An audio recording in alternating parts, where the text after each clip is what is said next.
50 years ago this week, a group of activists staged one of the most stunning acts of defiance of the Vietnam War era.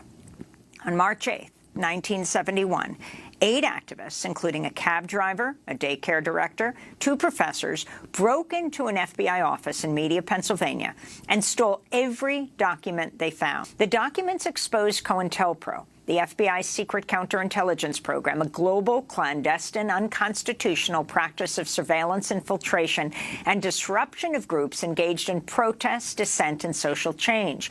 Targets included the Reverend Dr. Martin Luther King, the Black Panthers, the American Indian Movement, the Young Lords, anti-war groups, black booksellers, and other groups.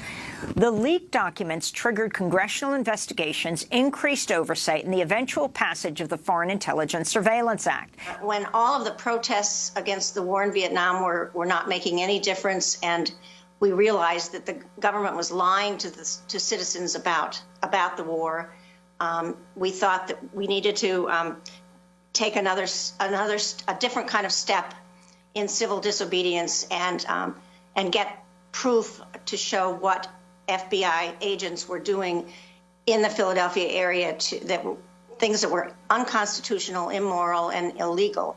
And the only way to do that was to get our hands on documents. So that it seemed like a rational thing to do to get the truth out to the American public. The large impact, I think, at the time was we already knew that we were being infiltrated. We knew that provocateurs were all throughout. We knew that the FBI had us under constant surveillance. But I don't think anyone at the time really knew the full extent of the program, of COINTELPRO.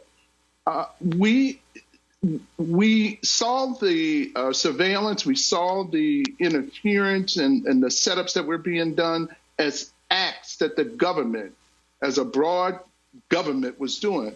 But the break-in actually, I like to think of it as put flesh to the bones of what became known as COINTELPRO. And they did it in a way that, I guess, like they intended to do. They did it with the FBI's own documents. They named people, they named places. And that documentation not only served us then, but the documentation serves us, it continues to serve us today. And I think that's the major impact. It made visible what we knew was there but could not really see.